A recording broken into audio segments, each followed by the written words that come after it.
Hello viewers, আজ আমি class 8-এর third ইউনিটের সাজেশন ভূগোল থেকে নিয়ে চলে এসেছি। আজকে তোমাদেরকে আমি বলে দেবো ভূগোলের কোন কোন প্রশ্নগুলো ভালো করে পড়লে অনায়াসেই তোমরা প্রত্যেকটা প্রশ্ন কমন পাবে তোমাদের থার্ড ইউনিটের পরীক্ষাতে। ঠিক আছে, তাই আজকের এই ভিডিওটা কিন্তু প্রথম থেকে শেষ পর্যন্ত প্রত্যেকেই দেখো, প্রত্যেকেরই কিন্তু অনেক উপকার হবে। ওকে, তোমাদের থার্ড ইউনিট টেস্টের সিলেবাসে রয়েছে যে সমস্ত অধ্যায়গুলো সেগুলো আমি একবার বলে দিচ্ছি।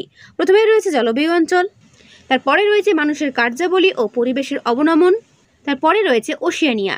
তো দেখো, তোমাদের ফাইনালে কিন্তু এই তিনটি অধ্যায়ের বাইরে থেকেও প্রশ্ন আসবে, অর্থাৎ ফার্স্ট ইউনিট টেস্ট ও সেকেন্ড ইউনিট টেস্ট মিলিয়েও কিন্তু প্রশ্ন থাকবে। এটা কিন্তু অনেকেই হয়তো স্কুল থেকে বলে দেবে না বা বলা থাকবে না, কিন্তু তোমাদের কিন্তু এটা মাথায় রাখতে হবে পরীক্ষাটা হয় 70-এর মধ্যে। সুতরাং আমরা এই তিনটে অধ্যায়ের প্রশ্ন তো করবই, পাশাপাশি ফার্স্ট এবং সেকেন্ড ইউনিট টেস্টের সিলেবাসেরও প্রশ্ন আমরা পড়ব, তবেই না আমরা 70-এ 70 পাবো, কি তাই তো? তাহলে চলো আমরা প্রথমে এই চ্যাপ্টারের প্রশ্নগুলো দেখে নিই, তারপর আমরা অন্যান্য ইউনিট টেস্ট ফার্স্ট ও সেকেন্ড ইউনিট টেস্টের প্রশ্নগুলো দেখে নেব। ঠিক আছে, কিন্তু ভূগোলে 70-70 প্রত্যেককেই পেতে হবে, এটা হচ্ছে মোদ্দা কথা। ঠিক আছে, তো চলো শুরু করছি। প্রথমেই দেখে নাও জলবায়ু অঞ্চল থেকে কি কি করতে হবে। এর আগে আমি জলবায়ু অঞ্চল থেকে তোমাদের টেক্সট বুক থেকে আমি দেখিয়ে দিয়েছি কোন কোন প্রশ্নগুলো ভালো করে পড়তে হবে। এখন তোমাদেরকে আমি শুধুমাত্র সাজেশন যেহেতু দিচ্ছি, তাই সাজেশন টাইপ প্রশ্নগুলো ভালো করে দেখে নাও। প্রথম প্রশ্ন, চাঁদোয়া দেখা যায় কোন অরণ্যে অথবা চাঁদোয়া স্তর? উত্তর, নিরক্ষীয় বৃষ্টি অরণ্যে বা নিরক্ষীয় জলবায়ুতে। তোমরা জানো তোমাদেরকে এই প্রশ্নগুলো আমি অনেক আগে দিয়ে রেখেছিলাম। সাজেশন প্রশ্ন শুধুমাত্র এখান থেকেই হবে, যেগুলো আমি দিয়েছিলাম তার মধ্যে থেকেই। ঠিক আছে, আমাজন নদী অববাহিকার ঘন বৃষ্টি অরণ্যের নাম কি? ভেরি ভেরি ইম্পর্টেন্ট, মনে রাখবে, সেলভা। কুমেরু অঞ্চলে মেরু প্রবাহকে কি বলা হয়? উত্তর দেখে না, কুমেরু প্রবাহ বা অরোরা অস্ট্রালিস। তারপরে প্রশ্ন, উত্তর গোলার্ধের শীতলতম স্থান কোনটি? উত্তর ডান দিকে রয়েছে ভারখয়ানস্ক। তারপর ফলের ঝুড়ি বলা হয় কোন জলবায়ু অঞ্চলকে? উত্তর দেখে না, ভূমধ্যসাগর জলবায়ু অঞ্চলকে বলা হয় ফলের ঝুড়ি। পৃথিবীর ফুসফুস কাকে বলে? উত্তর, নিরক্ষীয় জলবায়ু অঞ্চলকে। আমি যে সমস্ত প্রশ্নগুলো দিচ্ছি এগুলো কিন্তু 100% পরীক্ষাতে আসার মতোই প্রশ্ন, তাই এখন থেকে প্রশ্নগুলো পড়তে প্রত্যেকেই শুরু করে দাও। পিগমিরা কোন জলবায়ু অঞ্চলের অধিবাসী? উত্তর দেখে নাও, নিরক্ষীয় জলবায়ু অঞ্চলের অধিবাসী। নিরক্ষীয় জলবায়ু অঞ্চলে দুটো আদিবাসী সম্প্রদায়ের নাম লেখো। উত্তর, সেমাং ও রেড ইন্ডিয়ান। কোন জলবায়ু অঞ্চলকে শীতকালীন বৃষ্টিপাতের দেশ বলা হয়? উত্তর দেখে নাও, ভূমধ্যসাগরীয় জলবায়ু অঞ্চলকে। এর পরের প্রশ্ন, নিশীথ সূর্যের দেশ কাকে বলে? বা নিশীথ সূর্য যখন দেখা যায় তখন সংশ্লিষ্ট অঞ্চলের আবহাওয়া কেমন থাকে? করবে। টিউপিক কি? টিউপিকের বাকি আনসারটা এই পর্যন্ত শেষ হলো। তারপর রয়েছে কায়াক কি? এগুলো টিকার জন্য গুরুত্বপূর্ণ, দেখবে। ঠিক আছে, ইগলু টিকার জন্য কিন্তু এগুলো খুবই গুরুত্বপূর্ণ, এগুলো দেখবে। ভূমধ্যসাগরীয় জলবায়ু অঞ্চলকে শীতকালীন বৃষ্টিপাতের দেশ বলে কেন? বড় প্রশ্নের জন্য গুরুত্বপূর্ণ, দেখে নাও বাকি উত্তরটা। এই অ্যান্সার তোমাদের টেক্সট বুক থেকেও করতে পারো অথবা এখান থেকেও করতে পারো, বা তোমাদের যদি অন্য কোনো রাইটারের বই থাকে সেখান থেকেও করতে পারো, যেটা তোমাদের সুবিধা হয়। মৌসুমী বিস্ফোরণ বলতে কি বোঝো? নিরক্ষীয় বৃষ্টি অরণ্যের উদ্ভিদের বৈশিষ্ট্য অথবা সেলভা অরণ্যের বৈশিষ্ট্য। ভেরি ভেরি ইম্পর্টেন্ট, মানে এগুলো আসবেই পরীক্ষাতে। ঠিক আছে, এগুলো কিন্তু বড় প্রশ্নের জন্য গুরুত্বপূর্ণ, তাই এগুলো ভালো করে করবে। ওকে, একটু ভরসা করে এগুলো পড়ে যাও, দেখবে কমন প্রত্যেকেই পাচ্ছ। ভূমধ্যসাগর জলবায়ু অঞ্চলের স্বাভাবিক উদ্ভিদের বিবরণ দাও। করবে। কি কি স্বাভাবিক উদ্ভিদ সেখানে দেখতে পাওয়া যায়? খুব ভালো করে তোমাদের স্কুলের বই সেখানেও দেওয়া রয়েছে, এখানেও দেওয়া রয়েছে, যেখান থেকে তোমাদের যেটা ভালো হয় করবে। ঠিক আছে, আমি তোমাদের বলবো দুটো জায়গা থেকে করতে পারো। অ্যান্সার তোমাদের গুছিয়ে লেখা দিয়ে কথা, চেষ্টা করবে পয়েন্ট করে গুছিয়ে লেখার। ঠিক আছে, যেহেতু বড় প্রশ্ন। তোমাদের স্কুলে টেক্সট বুকে চলে আসো, পাতা নম্বর 53, সেখানে দেখো রয়েছে 4 o'clock রেন কাকে বলে? এটা করবে। ঠিক আছে, এটা ট্রিপল স্টার, 4 o'clock রেন। ওকে, তারপর দেখো রয়েছে মৌসুমী জলবায়ু অঞ্চলের বৈশিষ্ট্য, এটা কিন্তু বই থেকে করবে। ঠিক আছে, মৌসুম কথার অর্থ কি? এটা কিন্তু পরীক্ষাতে আসে, শর্ট কোশ্চেন জন্য ইম্পর্টেন্ট রয়েছে, করবে। চেষ্টা করবে প্রত্যেকটা জলবায়ু অঞ্চল পড়ার এবং তার কিছু কিছু বৈশিষ্ট্য মনে রাখার। ঠিক আছে, এটা কিন্তু প্রত্যেককে বলা রইল, এটা কিন্তু বই থেকে করবে। এর পরের চ্যাপ্টার রয়েছে মানুষের কার্যাবলী ও পরিবেশের অবনমন। এখান থেকে কি করবে দেখে নাও। আমিও কিন্তু এই চ্যাপ্টার রিলেটেড প্রশ্ন তোমাদের অনেক আগেই দিয়ে দিয়েছি। যারা এখনও পাওনি তারা কিন্তু অবশ্যই আমার চ্যানেলে এসে ক্লাস 8 ফলো করবে। প্লেলিস্টে গিয়ে অবশ্যই সেখানেও দেখবে পরপর সমস্ত চ্যাপ্টারের ভিডিওগুলো দেওয়া রয়েছে। ঠিক আছে, কিন্তু আমি বলবো এই ভিডিও দেখার আগে অবশ্যই সেই ভিডিওগুলো দেখে নিও, তাহলে তোমাদের বুঝতে এবং পড়তে দুটোতেই সুবিধা হবে। বড় প্রশ্নের জন্য আগেই বলছি, এখান থেকে প্রথম বড় প্রশ্ন যেটা সেটা হবে পরিবেশের অবনমন নিয়ন্ত্রণের উপায়গুলো কি কি? ঠিক আছে, এটা বড় প্রশ্নের ক্ষেত্রে কিন্তু খুবই গুরুত্বপূর্ণ। এই যে বোল্ড করা লাইনগুলো, এগুলো লেখার চেষ্টা করবে। আমি অলরেডি আগে থেকে হাইলাইট করে দিয়েছি, যেহেতু তোমাদের সাজেশনে আমি প্রশ্নগুলো আগে একবার দিয়েছিলাম, সেই কারণে হাইলাইট করা রয়েছে অলরেডি আগে থেকে। তোমরা কিন্তু এই হাইলাইট করা লাইনগুলো ভালো করে পরীক্ষাতে লিখবে। পরিবেশের অবনমন নিয়ন্ত্রণের উপায়গুলো কি কি? ঠিক আছে, টিকার জন্য গুরুত্বপূর্ণ স্থিতিশীল উন্নয়ন বলতে কি বোঝো? Very very important. আমি কিন্তু তোমাদের অ্যান্সার সমেত দেখাচ্ছি, চেষ্টা করবে অ্যান্সারগুলো ভালো করে নোট করে নেওয়ার। ঠিক আছে, তারপরে দেখা রয়েছে চিপকো আন্দোলন অথবা সুন্দরলাল বহুগুণার পরিবেশ আন্দোলন। ভেরি ভেরি ইম্পর্টেন্ট, ভালো করে করবে। এখান থেকে একটা কোয়েশ্চেন, শর্ট কোয়েশ্চেনে দেয় চিপকো শব্দের অর্থ কী। ঠিক আছে, এবং এই আন্দোলন কেন হয়েছিল, কোথায় হয়েছিল, কাদের মধ্যে হয়েছিল, ভালো করে করবে। এবং এই আন্দোলনের দুজন নেতার নাম কি? বসুন্ধরা সম্মেলন কবে কোথায় হয়েছিল? শর্ট কোয়েশ্চেন জন্য ইম্পর্টেন্ট এবং বড় প্রশ্ন টিকার ক্ষেত্রে গুরুত্বপূর্ণ রয়েছে। ঠিক আছে, করবে। পরিবেশের অবনমন ও পরিবেশ দূষণ, এদের মধ্যে পার্থক্য ভেরি ভেরি ইম্পর্টেন্ট। মনে করো এটা এসেই গেছে, তাই পার্থক্যটা কিন্তু ভালো করে করবে। ঠিক আছে, তারপরে প্রশ্ন, পরিবেশের কোনো অংশের ক্ষতি নিজে থেকেই পূরণ হয়ে যাওয়াকে কি বলে? হোমিওস্ট্যাটিক ব্যবস্থা। ঘুরিয়ে প্রশ্ন আসতে পারে, হোমিওস্ট্যাটিক ব্যবস্থা কাকে বলে? আসবে, করবে। ভোপালে গ্যাস দুর্ঘটনা কত সালে হয়েছিল? 1984 সালে। এবং সেই যে গ্যাসটির নাম কি? ভোপাল গ্যাস দুর্ঘটনায় যে গ্যাসটির নাম হয়েছিল, প্রাণনাশক গ্যাসটির দ্বারা হয়েছে, সেই গ্যাসটির নাম হচ্ছে মিথাইল আইসোসায়ানেট, MIC, মনে রাখবে। তারপর চলে এসো নিচের দিকে, চেরনোবিল দুর্ঘটনা কত সালে ঘটে? 1986-তে। মিনামাটা বিপর্যয়ে কিসের প্রভাবে মানুষ মারা গিয়েছিল? পারদের জন্য। আর্থ সামিট কোন সালে বা কত সালে অনুষ্ঠিত হয়? 1992 সালে আর্থ সামিট। এখানে যে সমস্ত শর্ট কোয়েশ্চেনগুলো আমি বলছি, প্রত্যেকটা খুব ভালো করে মনে রাখবে। চিপকো আন্দোলন কত সালে শুরু হয়? চিপকো আন্দোলন কোথায় হয়েছিল? প্রত্যেকটার আনসার ডান দিকে রয়েছে, পজ করে দেখে নেবে। চিপকো আন্দোলন ছাড়া ভারতের অপর একটি পরিবেশ আন্দোলনের নাম কি? জাপানের ফুকুশিমা শহরে কত সালে পরমাণু দুর্ঘটনা ঘটেছিল? CFC কথাটির পুরো নাম কি? BOD কথাটির পুরো নাম কি? COD কথাটির পুরো নাম কি? গ্রিনহাউস গ্যাসগুলোর মধ্যে কোনটি সর্বাপেক্ষা উল্লেখযোগ্য? WHO সদর দপ্তর কোথায় অথবা WHO পুরো নাম কি? World Health Organization. তোমরা জানো, এটাও মনে রাখবে। একটি জীবাশ্ম জ্বালানির নাম কি? ভূগর্ভস্থ জলস্তর পরিপূরণ না হওয়ার কারণ কি? প্রত্যেকটা শর্ট কোয়েশ্চেন কিন্তু পরীক্ষাতে আসার যোগ্য, এগুলো কিন্তু একটাও স্কিপ করার নয়, তাই প্রত্যেকটা ভালো করে পড়বে। বিশ্ব পরিবেশ দিবস কোন তারিখে পালন করা হয়? এটাও করবে। সাইলেন্ট ভ্যালি আন্দোলন কোন রাজ্যে হয়েছিল? উত্তর কেরালা। পরিবেশ বান্ধব অথবা অচিরায়ত শক্তি কোনটি? উত্তর হচ্ছে বায়ু শক্তি। বায়ু শক্তি হচ্ছে একটি পরিবেশ বান্ধব অথবা অচিরাচরিত শক্তি, মনে রাখবে। আর্থ সামিট অনুষ্ঠিত হয় কোন শহরে? উত্তর রিও ডি জেনিরো শহরে। এরপরের অধ্যায়ে চলে এসো ওশিয়ানিয়া। ওশিয়ানিয়া থেকে দেখো কি কি করতে হবে। টিকার জন্য এখান থেকে করবে আর্টেজিও কূপ কি? ওকে, ভেরি ভেরি ইম্পর্টেন্ট। আর্টেজিও কূপ টিকার জন্য, এটা তোমাদের বইও করতে পারো, বই থেকেও করতে পারো অথবা হেল্পার বই থেকেও করতে পারো আনসারটা। ঠিক আছে, যেটা তোমাদের সুবিধা হয়। এর বাকি উত্তরও দেখে নাও, এখানে গুছিয়ে লেখা আছে বলে চেষ্টা করবে এখান থেকে করার। তারপরের টিকা রয়েছে গ্রেট ব্যারিয়ার রিফ। কি এটা? খুব ভালো করে করবে। এটা কিন্তু বৃহৎ প্রবাল প্রাচীর, যার নাম গ্রেট ব্যারিয়ার রিফ। দীর্ঘতম, পৃথিবীর দীর্ঘতম প্রবাল প্রাচীর। ওকে, কি না গ্রেট ব্যারিয়ার রিফ।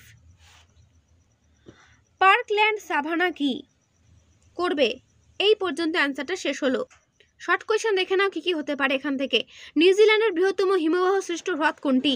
পশ্চিম অস্ট্রেলিয়ার বৃহৎ মরুভূমির নাম কি? পৃথিবীর জীবন্ত সর্বোচ্চ আগ্নেয়গিরির নাম কি?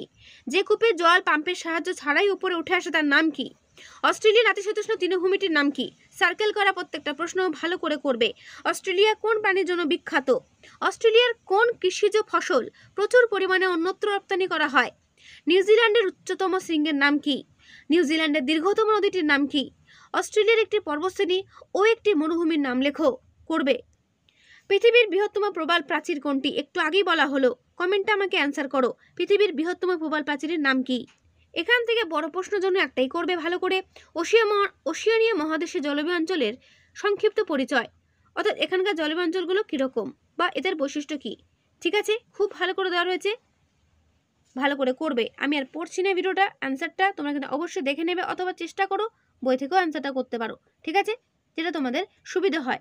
এখান থেকে আরেকটা বড় প্রশ্ন করবে, অস্ট্রেলিয়ার ভূপ্রাকৃতিক বৈচিত্র্যের সংক্ষিপ্ত বর্ণনা, ঠিক আছে, এটা তোমাদের টেক্সট বুকে খুব ভালো করে দেওয়া রয়েছে, সেখান থেকে করবে, ঠিক আছে। এখান থেকেও আমি তোমাদের দেখিয়ে দিচ্ছি একবার।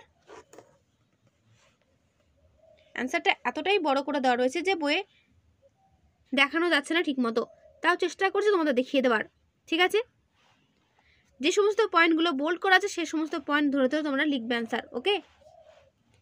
আর তোমাদের বইও খুব সুন্দর করে দেওয়া রয়েছে, যেখান থেকে তোমাদের সুবিধা হয় সেখান থেকে করবে। কিন্তু প্রশ্ন হচ্ছে এটা অস্ট্রেলিয়ার ভূপ্রাকৃতিক বৈশিষ্ট্য। এর পরের প্রশ্ন, উষ্ণীয় মহাদেশ থেকে মারি ডার্লিং অববাহিকা পশুপালন ও ডেয়ারি শিল্পে উন্নত কেন? বড় প্রশ্নের জন্য গুরুত্বপূর্ণ, খুব ভালো করে করবে, ঠিক আছে। দেখে নাও ভালো করে, আমি অ্যান্সার সময় তোমাদেরকে দেখিয়ে দিচ্ছি, তোমরা কিন্তু ভালো করে লিখবে। বড় প্রশ্নের অ্যান্সার কিন্তু বড় করে লিখতে হয়, ঠিক আছে। তারপরে প্রশ্ন, মারি ডার্লিং অববাহিকার কৃষি ও শিল্প সমৃদ্ধির কারণগুলো লেখো। শুধু কারণগুলো ভালো করে দেওয়া রয়েছে, কারণগুলো ভালো করে করবে। তো অ্যান্সার এ পর্যন্ত শেষ হলো। টিকার জন্য করবে ডাউন্স তৃণভূমি বলতে কি বোঝো? জ্যাকোস কি? এই পর্যন্ত অ্যান্সার শেষ হলো। তারপরে কিছু শর্ট কোয়েশ্চেন দেখে নাও। মারি নদী কোথা থেকে উৎপন্ন হয়েছে? মারি ডার্লিং নদী কোথায় গিয়ে পড়েছে? অর্থাৎ উৎস মোহনা। মারে তার উপনদী ডার্লিংয়ের সঙ্গে কোথায় গিয়ে মিলিত হয়েছে? মারি নদীর ওপর বাদ দিয়ে কোন জলাধার নির্মাণ করা হয়েছে? করবে। তারপর দেখে নাও, মারি ডার্লিং অববাহিকায় কি পদ্ধতিতে জলসেচ করা হয়? মারি ডার্লিং অববাহিকা তৃণভূমির নাম কি? তো তোমাদের 3rd ইউনিটের সিলেবাসে 3টে চ্যাপ্টার কিন্তু হয়ে গেল। এই 3টে চ্যাপ্টার থেকে এই প্রশ্নগুলো করো, এখান থেকেই কমন পাবে। এরপর চলে এসো প্রথম অধ্যায়। আমি তোমাদের বলেছিলাম 3rd ইউনিট টেস্টের ভূগোলের সিলেবাসে কিন্তু 3rd ইউনিট টেস্টের সিলেবাসের বাইরে কিন্তু 1st ইউনিট টেস্ট এবং 2nd ইউনিট টেস্ট থেকে কিন্তু প্রশ্ন আসবে। তাই তোমাদের কিন্তু প্রত্যেকে কি করতে হবে, সিলেবাসের বাইরে এই প্রত্যেকটা অধ্যায় থেকে বাকি অধ্যায়গুলো থেকে শর্ট কোয়েশ্চেনগুলো দেখতে হবে। তো শুরু করছি। প্রথমেই চলে আসো পৃথিবীর অন্দরমহল। তোমাদের টেক্সট বুক খুলবে, সেখান থেকে দেখে নাও আমি কোন কোন জায়গাগুলো তোমাদের দেখাচ্ছি যেখান থেকে প্রশ্ন আসতে পারে। ফাইনালে কিন্তু আসবে, মাথায় রেখো। পৃথিবীর ব্যাসার্ধ কত? করবে। লাভা কি, ম্যাগমা কি, সব কিন্তু তোমাদের বইয়ে দাগানো রয়েছে, টেক্সট বুকটা খোলো, সেখানে দেখতে পাবে। সীমা কোন কোন উপাদান দ্বারা গঠিত? শিয়াল কোন কোন উপাদান দ্বারা গঠিত? দেখবে, ঠিক আছে। এগুলো কিন্তু আমি ফাইনালের জন্য বলছি। তোমাদের ফাইনালে কিন্তু পুরো বইটা থেকে প্রশ্ন আসবে। এক কথায় বলতে গেলে পুরো বইয়ের ওপরই ভিত্তি করে কিন্তু ফাইনাল পরীক্ষাটা হয়, যতই সিলেবাস বলে দেওয়া থাকুক না কেন। 3rd ইউনিট টেস্টের সিলেবাসে কিন্তু মাত্র 3টে চ্যাপ্টার তোমাদের রয়েছে, কিন্তু আমি তোমাদের বলবো, আমি যে সমস্ত প্রশ্নগুলো বলে যাচ্ছি সেগুলো ভালো করে দেখে যেতে। প্রত্যেকেই কিন্তু 70-70 পাবে। ভূত্বকের দ্বিতীয় উপাদানের নাম কি? করবে। বিযুক্তি রেখা, ট্রিপল স্টার দিয়ে রাখো। কোন কোন জায়গায় কোন কোন বিযুক্তি রেখা রয়েছে এবং কোন কোন বিযুক্তি রেখা কোন কোন স্তরকে আলাদা করেছে বা পৃথক করেছে, এগুলো কিন্তু আসবে। যেমন এখানে রয়েছে শিয়াল ও সীমাস্তরের মাঝে রয়েছে কনরাড বিযুক্তি রেখা। ভূত্বক ও গুরুমণ্ডলের মাঝে রয়েছে মোহরোফিসিক বিযুক্তি রেখা। করবে। এই বিযুক্তি রেখাগুলো কিন্তু আসবেই। ক্রোফেসীমা ও নেফিসীমার মাঝে রয়েছে রেফিত্তি বিযুক্তি রেখা। গুরুমণ্ডল ও কেন্দ্রমণ্ডলের মাঝে রয়েছে গুটেনবার্গ বিযুক্তি রেখা। লেহম্যান বিযুক্তি রেখা কোথায় কোথায় রয়েছে? করবে, ঠিক আছে। আমি যেগুলো দেখাচ্ছি এগুলো বইয়ে ভালো করে মার্ক করে রাখো এবং এগুলো ফাইনালে কিন্তু ভালো করে দেখে যাবে, কমন প্রত্যেকেই পাবে। এরপর চলে আসো 2nd চ্যাপ্টার, অস্তিত্ব পৃথিবী। মহীসঞ্চরণ তত্ত্বের প্রবক্তাকে? আসবে আলফ্রেড ওয়েগনার, ঠিক আছে। প্যানজিয়া এবং প্যান্থালাসা কি? অপসারী বা গঠনকারী পাতসীমানা কি? অভিসারী বা বিনাশকারী পাতসীমানা কি? করবে। নবীন ভঙ্গিল পর্বত কয়েকটি নাম, প্রাচীন ভঙ্গিল পর্বতের কয়েকটি নাম। করবে। আগ্নেয়গিরি শ্রেণীবিভাগ, এটা কিন্তু ভালো করে করবে। বিভিন্ন আগ্নেয়গিরি এখানে রয়েছে, সক্রিয়, সুপ্ত, মৃত, তাদের উদাহরণ নাম সহ পড়বে। এখানে পুরনো বই বলে বইটা দাগানো রয়েছে, বাট এই জায়গাটা কিন্তু খুবই গুরুত্বপূর্ণ, অনেকগুলো প্রশ্ন এখানে হবে, তাই এটা ভালো করে পড়বে, ঠিক আছে। আমি কিন্তু ফাইনালের জন্য বলছি, বারবার করে বলছি, এগুলো ভালো করে পড়বে, তবেই কিন্তু 70-70 পাবে, না হলে কিন্তু কেউ পাবে না। 3rd ইউনিট টেস্টের সিলেবাসটা ফলো করে পরীক্ষা দিতে গেলে কেউ কিন্তু 70-70 পাবে না, বারবার বলছি। আমি যেগুলো বলছি সেগুলো মন দিয়ে করে যাও, প্রত্যেকেই পাবে। আ আর পা হো হো কি? করবে। আমি হাইলাইট করে রেখেছি অলরেডি আগে থেকে তোমাদের সুবিধার জন্য, দেখে নাও কোন কোন জায়গাগুলো অ্যান্সার হবে। ভূমিকম্পের পরিমাপ কোন যন্ত্রের সাহায্যে এবং কোন স্কেলে মাপা হয়? দেখে যাবে। এরপরে অধ্যায়ে চলে এসো শিলা থেকে কি কি দেখবে দেখে নাও। আগ্নেয়শিলা কাকে বলে? আগ্নেয়শিলা শ্রেণীবিভাগ। এই একটা প্রশ্ন করলে কিন্তু অনেকগুলো অ্যান্সার এখান থেকেই করতে পারবে তোমরা। নিঃসারী আগ্নেয়শিলা, উদ্ভিদী আগ্নেয়শিলা শ্রেণীবিভাগ, শ্রেণীবিভাগ নয়, উদাহরণ। ঠিক আছে, এই উদাহরণ সমেত আগ্নেয়শিলার শ্রেণীবিভাগটা করবে। এখানে দেখো গ্রানাইট এবং ব্যাসাল্টের বৈশিষ্ট্যসহ ডান দিকে পাশাপাশি দুদিকে রয়েছে। ঠিক আছে, এটা কিন্তু ভালো করে পড়ে যাবে। গ্রানাইট ও ব্যাসাল্ট শিলার বৈশিষ্ট্য। পাললিক শিলা কাকে বলে? পাললিক শিলার বৈশিষ্ট্য। টিকার জন্য জীবাশ্ম কি? রূপান্তরিত শিলা কাকে বলে? রূপান্তরিত শিলার বৈশিষ্ট্য। 4-5টা করে পড়লেই হবে। স্ট্যালাকটাইট স্ট্যালাগমাইট কি করবে? কাস্ট ভূমিরূপ বলতে কি বোঝো? মোহ কি? ভারতের খনিজ ভাণ্ডার কাকে বলা হয়? ছোটনাগপুর মালভূমি অঞ্চলকে, মনে রাখবে। এরপরে চ্যাপ্টার চলে এসো চাপ বলয় ও বায়ু প্রবাহ। নিরীক্ষীয় শান্ত বলয় বা ডোলড্রামস কি? ভেরি ভেরি ইম্পর্টেন্ট, করবে। অ্যান্সার তো তোমাদের সামনেই রয়েছে বইয়ে, তোমাদের সবার বইয়ে দেখবে অ্যান্সার রয়েছে, তাই এটা ভালো করে করবে। শান্ত বলয় বা নিরীক্ষীয় শান্ত বলয় বা ডোলড্রাম, ইংলিশ নামটাও মনে রাখবে। ঠিক আছে। অশ্ব অক্ষাংশ বলতে কি বোঝো? করিওলিস বল ও ফেরেলের সূত্র, করবে। তার পরের পাতায় 22 ব্যালট সূত্র। আয়ন বায়ুর অপনাম বাণিজ্য বায়ু কেন? ITCZ কি এবং এর পুরো নাম, করবে। অনেকেরই হয়তো স্কুলের সিলেবাস বলা থাকবে যে বইয়ের কোন কোন অধ্যায় ফাইনালে হবে, তাদের জন্য কিন্তু আজকে এই ভিডিওটা কিন্তু ভালো হতে চলেছে, কারণ আমি তো পুরো বই সময় তোমাদেরকে দেখিয়ে দিচ্ছি, তাই ঘাবড়ানোর কিছুই নেই। ভিডিওটা প্রথম থেকে শেষ পর্যন্ত দেখো, প্রত্যেকেরই কিন্তু উপকার হবে, যার স্কুলে যেই সিলেবাসই রাখুক না কেন। ঠিক আছে, তো যতটা পারবে ভিডিওটা কিন্তু বন্ধুদের কাছে শেয়ার করে দিও। বহুরূপী পশ্চিমা, গর্জনশীল 40 ক্রোধোন্নত 50, তীক্ষ্ণ চিৎকারকারী 60, এই 3টে পশ্চিমা বায়ুর বৈশিষ্ট্য সমেত পড়বে। আর বাইচাপ বলয় বলতে কি বোঝোটাও করবে। কটি বাইচাপ বলয় রয়েছে সেটাও পড়বে। বিভিন্ন স্থানীয় বায়ু, চিনুক, বোরো, সিরক্ষ, এগুলো কিন্তু মনে রাখবে। স্থানীয় বায়ু নামগুলো সমেত কিন্তু এগুলো ভালো করে পড়বে। ঠিক আছে, পাতা নম্বর 40। এরপরে অধ্যায় চলে এসো মেঘ বৃষ্টি। কি কি করবে দেখে নাও। এখানে বিভিন্ন মেঘ রয়েছে, তাদের বৈশিষ্ট্যগুলো একবার ভালো করে পড়ে নেবে। ঠিক আছে, সিরাস, সিরোস্ট্যাটাস, সিরোকিউমোলাস, অল্টোস্ট্যাটাস, অল্টোকিউমোলাস, স্ট্যাটোকিউমোলাস। কোন মেঘকে বাম্পি ক্লাউড বলা হয়? মনে রাখবে স্ট্যাটোকিউমোলাসকে। মেঘের সৃষ্টি কিভাবে হচ্ছে? ছবি সমেত ভালো করে করবে কোয়েশ্চেনটা। ঠিক আছে, অধক্ষেপণ কি? ছবি সমেত, বড় প্রশ্নের জন্য কিন্তু গুরুত্বপূর্ণ, করবে। বৃষ্টির ছায়া অঞ্চল বলতে কি বোঝো? অথবা শৈলোৎক্ষেপ বৃষ্টিপাত কি? দুটোই কিন্তু একটা কোয়েশ্চেন করলেই হয়ে যাবে। শৈলোৎক্ষেপ বৃষ্টিপাতটা কি সেটা ভালো করে করলে বৃষ্টির ছায়া অঞ্চলটাই কিন্তু হয়ে যাবে। তাই ছবি সময় যেটা কিন্তু ভালো করে করবে।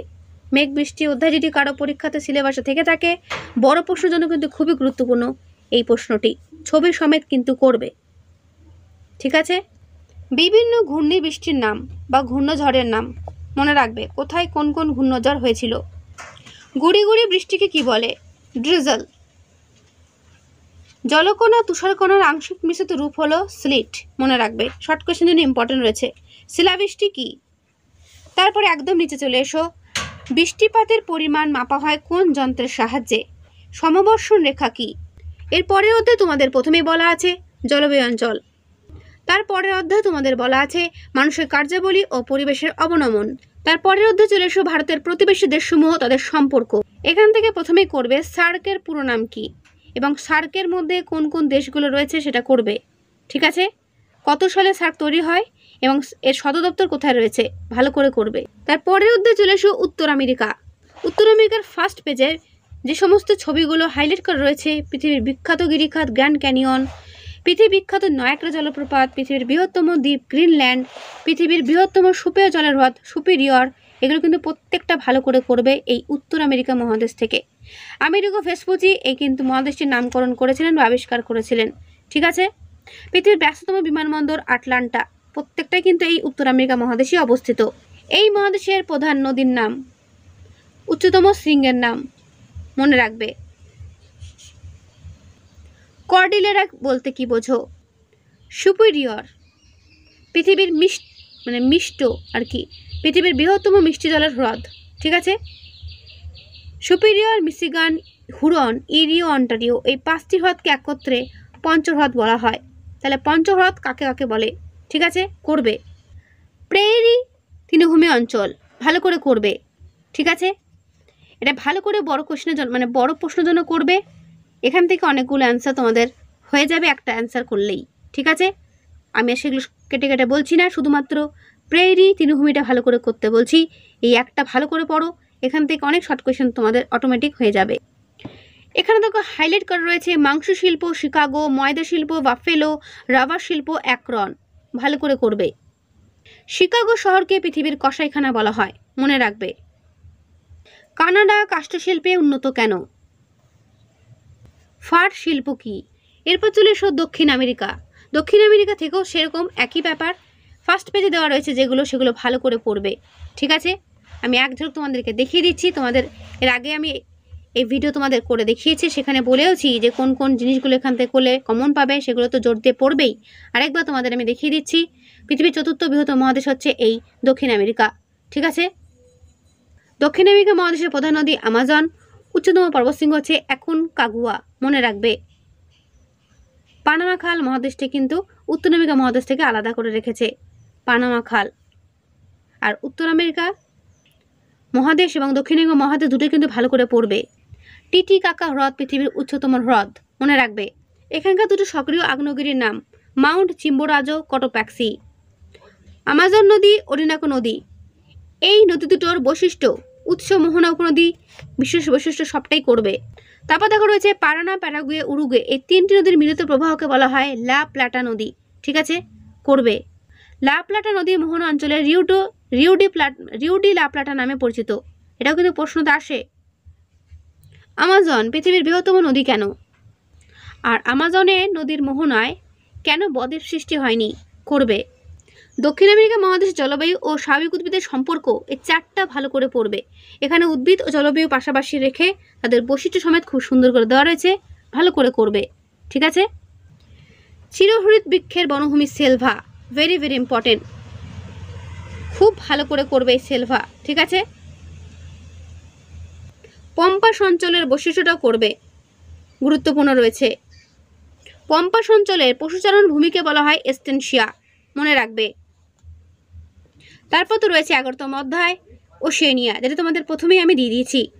তো এই হলো তোমাদের থার্ড ইউনিট টেস্টের ভূগোল সাজেশন ক্লাস 8-এর। আমি যেগুলো ভালো করে বললাম সেগুলো যদি প্রত্যেকেই মন দিয়ে করো, আমার দীর্ঘ বিশ্বাস তোমরা প্রত্যেকেই 70-70 পাবেই পাবে। তাই আজকের ভিডিওটা কেমন লাগলো অবশ্যই আমি কমেন্টে জানিও। ভালো লাগলে লাইক করো, বন্ধুদের কাছে অবশ্যই শেয়ার করতে ভুলো না, ঠিক আছে। যত পারো বন্ধুদের কাছে শেয়ার করে দিও। তো আজকে এখানেই শেষ করছি, দেখা হবে নেক্সট ভিডিওতে। ভালো থেকো সবাই। আর হ্যাঁ, ভিডিওটা পাওয়া সঙ্গে সঙ্গে প্রত্যেকে কিন্তু ভালো করে পড়তে শুরু করে দাও, কারণ তোমাদের হাতে কিন্তু বেশি সময় নেই। পুজোটাই কিন্তু তোমাদের আর 1 মাস চলে যাবে পুজোতেই, তো যতটা পারবে পুজোর আগেই শেষ করে ফেলতে সিলেবাস, ঠিক আছে। তো আজকে এখানেই দেখা হবে নেক্সট ভিডিওতে।